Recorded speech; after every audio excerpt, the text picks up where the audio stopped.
Méditation du 29 juillet. Un Dieu proche et attentif. L'Éternel est dans son saint temple. L'Éternel a son trône dans les cieux. Ses yeux regardent, ses paupières sondent les êtres humains. Psaume 11, verset 4. Enfant, quand j'allais chez ma grand-mère paternelle, un tableau religieux accroché au mur de son salon me donnait un sentiment étrange. Il avait pour titre le grand pouvoir de Dieu et avait 2 rangées d'images. Dans la rangée supérieure figurait un gros œil avec l'inscription « Dieu voit tout ». On voyait aussi une grande oreille sur laquelle on pouvait lire « Dieu entend tout ». La rangée se terminait avec la représentation d'une main tenant une plume et écrivant « Dieu écrit tout ». Était écrit dessous. Je suppose maintenant que vous savez pourquoi ce tableau créait une tension dans mon esprit d'enfant. En tant qu'adulte aujourd'hui, je peux quand même me rendre compte que le tableau de la maison de ma grand-mère montrait une vérité clairement exprimée dans la Bible. Dieu contrôle tout, connaît chaque être humain personnellement, est au courant de notre vie et, en tant que tel, il connaît tous les détails de ce que nous faisons, disons et pensons. Avoir une relation avec un être doté de cette capacité est une expérience extraordinaire pour nous qui ne connaissons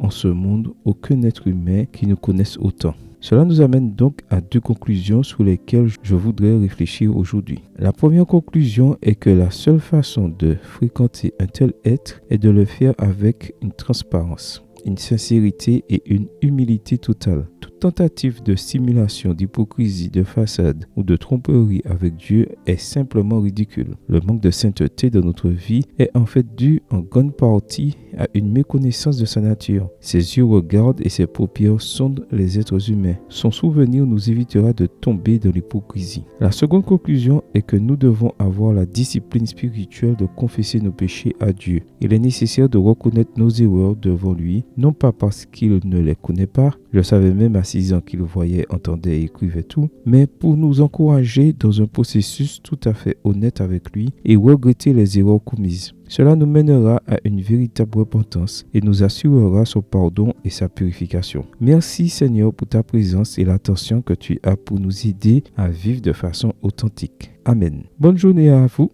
et que le Seigneur vous bénisse.